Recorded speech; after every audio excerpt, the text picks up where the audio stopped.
Good morning. This is Jason Dean coming live at you again. It is Friday morning at 10:56. It's considerably not as cold as it's been. We've had some pretty intense cold weather here, but no snow. We had a little dusting, but it would be nice to have some snow. It's been I don't know, a couple of weeks or since Christmas. Christmas Eve was the last snowstorm we had. Well, the only snowstorm we really had. So, but anyway, I we did get snow on Wednesday, and it was frigid cold, and so that was kind of cool, and it was kind of appropriate because I went to the movies and I saw Nosferatu for a second time in the theater. So that's what today's show is going to be about. So, and before I get into that, just plug in some things here. I like to always kind of incorporate my some updates about with my band Quantum. As far as Quantum goes, we have a few more shows coming up, so I'm excited about that. We have a show next week at the beloved my beloved place, one of my favorite places to go, Opera House Video in Belfast, Maine. It's a free show, and it starts at 6:30. It's the 16th next week. Belfast. It's right in Belfast, Maine. Opera House Video is right in downtown, and it's not a music venue, so it's a video store, and so the whole kind of idea for the show came up from thinking about new things that we could try, and I'm always trying to try new things to take some chances with this band. But again, Opera House Video, it's a thing of obviously it's kind of a second home for me in some ways because I rent. That's usually where I rent movies, and I typically when I go there now, especially the last few years, I typically go there and I just kind of focus on watching and renting new movies. That's usually how I stay up on new movies. I don't typically rent older films or things that like are considered like older classics and things anymore. I typically just go there and rent new movies. The reason is I collect a lot of movies and I buy a lot of movies, so those tend to be older films. So I kind of have that whole thing covered, so to say. And so I try to again. I always kind of go back to the older films. The '70s being my favorite decade, '70s and '80s, those two decades especially. But I always kind of go back to that. I've been watching a bunch of much older kind of horror exploitation movies, and I'm gonna be doing some shows on them in the next couple weeks or so. That's always my go-to. But at the same time, I try to stay current. I try to keep my finger on the pulse of like new things that are always coming out because I do think looking back at 2024 that it was the best year, a really great year for horror films. It's kind of the best time right now to be a horror fan. Not only because as a collector there are so many great boutique labels putting out so many awesome movies right now.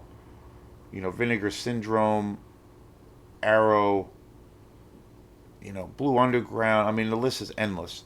So if you're a collector and you're into a lot of like old school horror trash, there's um, an endless amount of stuff out there. And then as far as just newer films, newer contemporary films, it's there's been some just incredible films that have come out this past year. So looking forward to this year. The movie that I'm really excited about coming up that I'm gonna really try to see next weekend is the new Lee Winnell film, The Wolfman. That movie looks really awesome. I really love him as a director. He directed the Invisible Man remake, and then he also did this other movie that is just awesome as well called Upgrade. He also was the writer and star of the first Saw movie and basically started the Saw franchise. I think everything he touches, Lee Winnell, is pretty amazing and really high level. So I'm excited. The trailer looks really great for the Wolfman. It looks like it's going to be, you know, pretty scary. I mean, we'll see. It could be a dud, but it looks really great. So anyway, the Quantum show, we did a couple of Quantum shows at Opera House Video. It was kind of an experiment. I mean, every gig I feel is kind of an experiment to that degree, especially if it's not in a place that is, designated as a typical music venue. So, but the place means a lot to me for obvious reasons. So we Dennis Howard, who is the owner, and I've known for many, many years, and I consider him a good friend. We worked this thing out where we played about playing these two shows over the summer, and we played two like daytime gigs there on Saturdays. I believe that's when they were, and we just kind of played. We just kind of set up and played in the store. It was kind of, it was pretty mellow. But the second show, everything went pretty well. Like we just basically played more kind of ambient stuff. We played, you know, some of our dance stuff and whatnot, but we kind of focused on, some more improv stuff. But we kind of focused on a more mellow, kind of ambient inspired, jazzy kind of tracks that we have because of the setting. And it was a lot of fun, and it was kind of an interesting experience for me just because it was like this full circle thing of like, this is like, a place I really respect and I really love, and this band is so inspired by this thing. So it was great. So then about couple of months ago, I had this other idea of, and Dennis had proposed it a while back about maybe trying to do a show at night with another group or something and trying something different. So I put together this idea of us playing at night, this nighttime show that's going to be next week, the 16th, on a Thursday night, and we're going to do a couple of sets or whatever, starting at 6:30. And there's also going to be a special guest, Leo, who is a really talented guy, and he has this really kick-ass kind of noise rock band in Belfast called Osmio. Really great band. And so he's going to do, he's also involved, he's going to do just a solo set. And he's going to kick things off. He's going to play like a short set in the beginning of the night. And he's going to start about 6:30, and then we'll play after that. And we'll play we'll probably do an hour and a half to 2 hours or so. And we'll see how things go. So we'll see how things go with this whole kind of new venture. But I'm excited. So that's going to be coming up pretty soon. I've been doing a lot of promotion for that. So, and then I'm not going to announce it yet till it's getting till after this show is done. But we just booked another really big show that I'm really excited about with Quantum, with a really great band from the area. So very excited about that. We did play this band who I haven't announced yet, but this band, we also played with them this past year. We played two gigs together, and it was super fun. And I think it's a pretty good pairing for of these bands of our band, of our bands together. It kind of it just seems to work pretty well. So we'll be doing a lot of promotion for that, and it'll be the big announcement for that show. But I'm really excited about that. So yeah, some things happening in the Quantum front. So today's show again is about my second time. I went to go see Nosferatu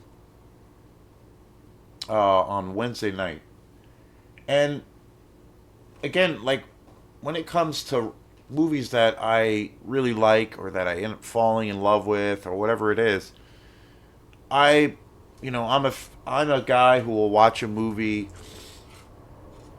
If I'm into a movie, I'll watch it so many times that I will kind of lose count as to like how many times I've actually seen it. Like that's not a new thing for me. Going to the theater though and going to see a movie, say more than one time is is for me a lot more rare, obviously because well, it's more expensive, but then it's also you're scheduling and all those things. It gets a little bit more tricky. But at home, movies that I buy or that I own, it's obviously just easier and a little more convenient. But I have done that. I have gone to see movies in a long time, and I was thinking about the day that I went to go see Nosferatu. I was like, huh, this is kind of a rare thing. Like, this doesn't happen that much. And I was thinking of the times that I've done that where I was into a movie so much that I decided to go see it again. And it made me think of the times that I did that. And the only times I've done that really, I remember going to see when the first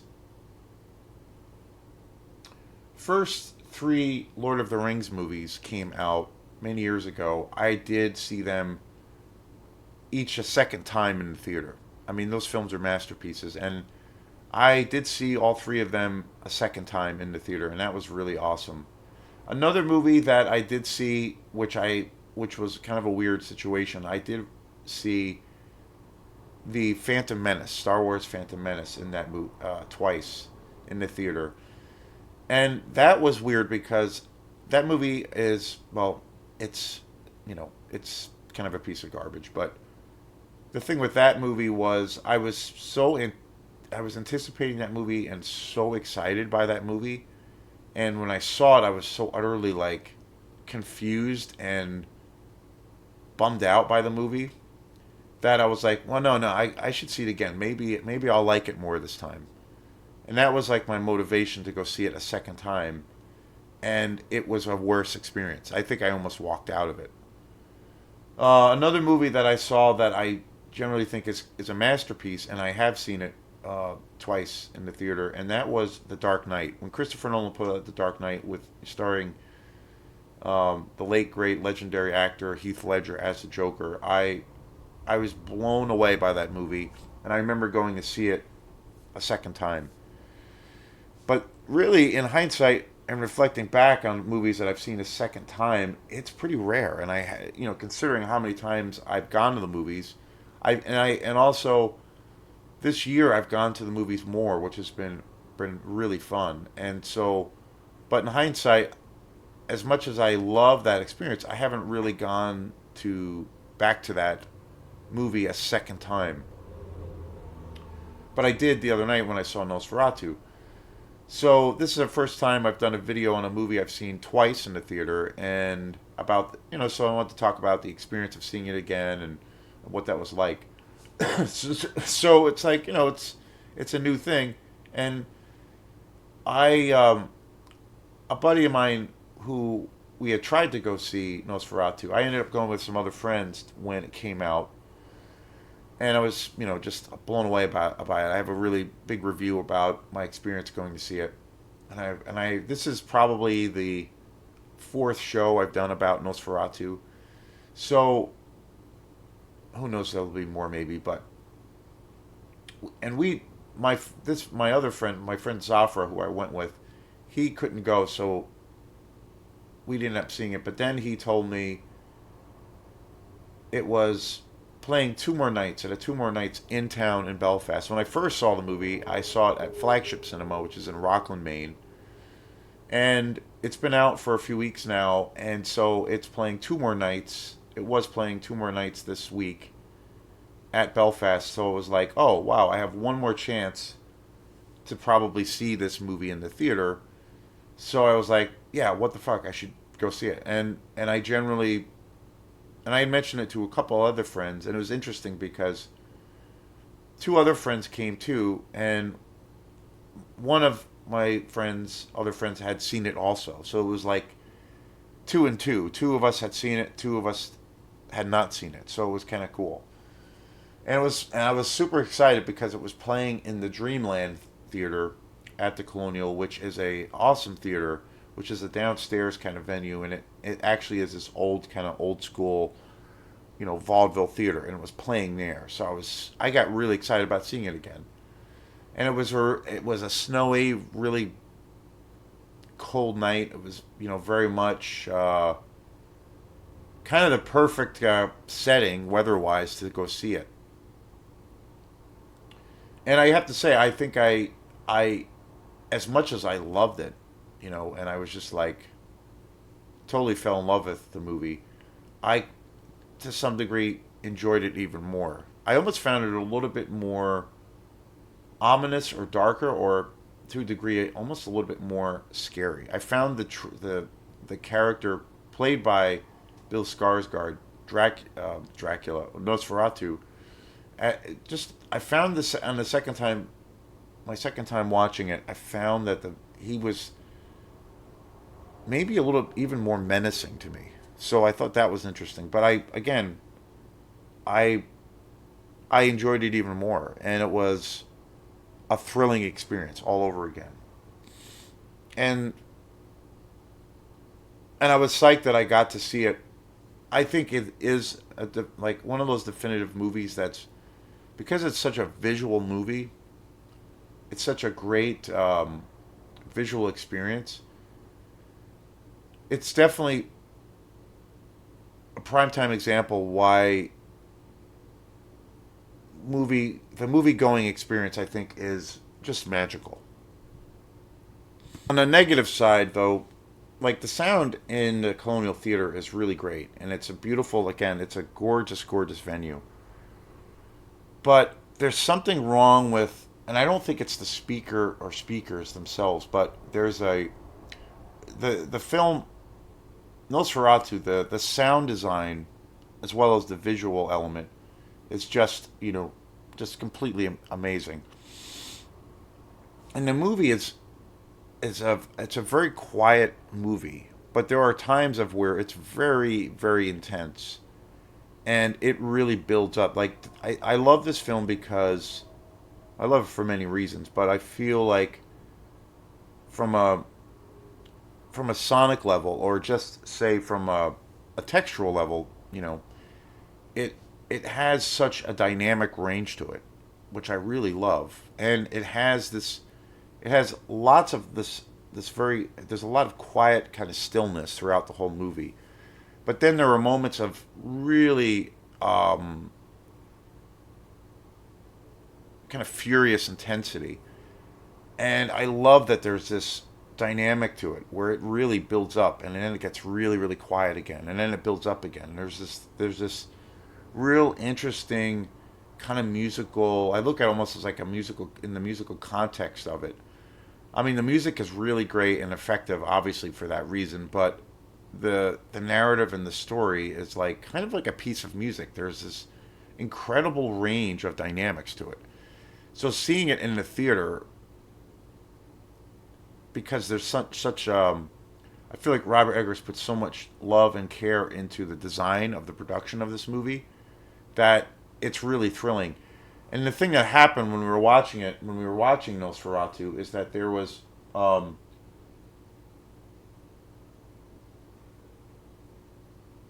at the really heavy or more intense parts, there was suddenly you could hear the wall shaking or something buzzing. And at first, it was like, huh, okay, what's going on there?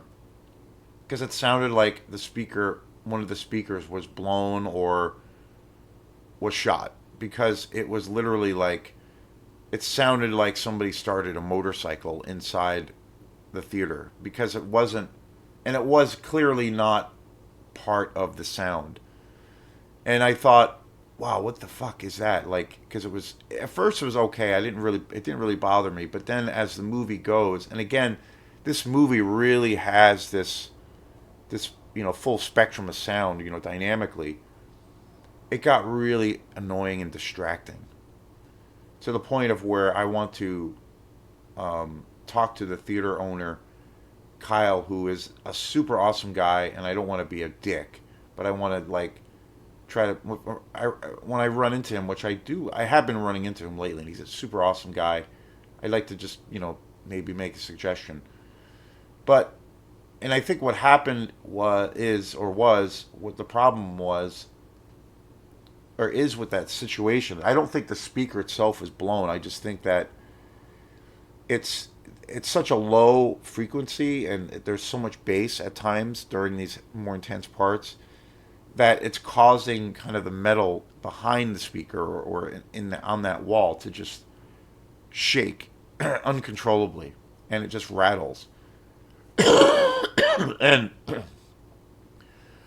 my friend pointed that out, like, what the hell is up with that? And he thought the speaker was blown, and I said, I don't think it's the speaker. I think it's the wall and the metal and the shit right by the speaker that is being set off. And but it was so obnoxiously bad, and rewinding back to quite a few years ago, we had gone there to see that. I had noticed that before, but it's been a few years. I had noticed that before. Like, I had gone to the Colonial to see the Blade Runner sequel, 2049, with Ryan Gosling, which is just such an awesome movie. That I noticed it then too. I was like, "What the hell is that?" And we sat literally in the same spot in the theater, in the balcony, and it was just like, and it was really bad. And then, but it's been a while since I've sat up there and had gone to that theater. The other movies I've seen there have been, not quite, I guess, as big budget, if you will. So I didn't really notice it, but I noticed it in the balcony that time, and it clearly hasn't been fixed. So I'm going to bet you that. But even though that was incredibly distracting and annoying, it still didn't take away from the experience of watching this movie. So yeah, I think it's still got a couple more weeks probably in the theater. I did see something. I didn't look into it too deeply, but I did see something a day or two ago that there's already plans for Nosferatu to be released on Blu-ray, which I think is super awesome. I'm totally gonna snag it up. It will be, yeah. I'm really excited about that. And again, I as far as movies go and say, well, horror films, I love you know I love all kinds of movies. I'm a big I'm really into science fiction, and I'm really into horror films. Horror is my favorite genre, of course. I am a huge fan of when you see a film where it blends both sci-fi and horror. That is a really big turn on for me. Um, but again, I love all kinds of different styles of films, and foreign films, suspense, thrillers, action movies. I mean, whatever. It's if it's good, it's good. I don't really care.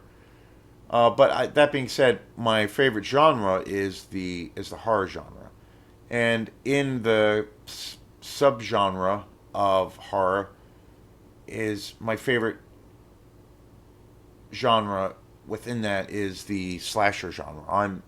Give if you give me a good sleazy slasher movie from the 70s or 80s, I'm happier than a pig in shit. That's my go-to. And as well as, anything in the kind of low budget exploitation world. Like, that's my jam, that's my passion, that's my love. That's the most fun that I have with movies. And and that being said, as far as in the horror world, you have your classic monster movies, and in this case, Dracula is part of the Universal monsters. The classic monsters that Bela Lugosi, Boris Karloff, Lon Chaney Jr. All catapulted these movies and these stories of these classical monsters to where they are you know part of our culture and part of our language. So you have Dracula, of course, the Wolfman, Frankenstein, Creature from the Black Lagoon, the Invisible Man, the Mummy, all the classic monsters. And out of the old school Universal monsters of that time and period, my favorite movie and favorite character is the Creature from the Black Lagoon. There's That movie is just has always been my favorite, and I just bought an amazing edition of that on Blu-ray. I've also always have been a huge Frankenstein film. I love Mary Shelley's Frankenstein has always been one of my favorite books. And I love werewolf movies, and there are not as many werewolf movies, unfortunately, compared to, say, vampire movies. But I'm a big time werewolf guy, so that's kind of the order. But when it comes to, say, vampires or Dracula, in that genre, I mean, you have movies. There's been so many portrayals of Dracula in the movie world, and then underneath that there has been a bazillion vampire movies, and I think in those genres and subgenres, obviously the vampire myth is the most popular, and there has been more vampire movies made. There's been more movies made about vampires than any other monster, So, but in that genre of vampires, I love. Don't get me wrong, I love vampire movies to death. But I'm much more of a Dracula fan. I love that classic portrayal of Dracula because for me he is that character of Dracula created by Bram Stoker has always been for me one of the most iconic monsters that there has ever been, and always one of my favorites. And I lean more into films and stories about Dracula than I do probably vampire movies. So I just feel like there's so much richness to that character and so much kind of complexity to that character, and he's such an imposing figure. And I think metaphorically, the Dracula character, can take so many different things, takes so many different forms and shapes in our, in that mythology. So, and I, and for many many years, I've always thought, for me, as far as Dracula movies, my favorite has always been Francis Ford Coppola's Bram Stoker's Dracula, starring Gary Oldman, of course, and Keanu Reeves. I mean, that movie is such a masterpiece. You got Anthony Hopkins playing Van Helsing, of course. That movie's been such a masterpiece. Other movies in the Dracula genre that I've always loved is I really love the 1979 version of Dracula with Frank Langella, which I never hear people talk about. And that movie is a more kind of gothic, romantical portrayal of Dracula. Not so much on the horror realm of things, but it's still obviously got that element. But I love that movie to death. I think that movie is so great, and it's so different from Bram Stoker's Dracula and the book. Well, it's pretty close. It's very close to the book, but it's so different than Coppola's version. Coppola obviously made that version of Dracula into, there's such a grand, it's such a grand example of storytelling, and he also, based the book, the movie on the book by Bram Stoker, but then he also incorporated kind of, historical facts around the true Dracula, Vlad the Impaler. So there's those elements in the movie also as well. And so, and then I grew up and always watched, and they remain some of my favorite films, all of the classic Hammer films starring Christopher Lee as Dracula. I mean, some of the most iconic performances ever, and some of my favorite movies of all time.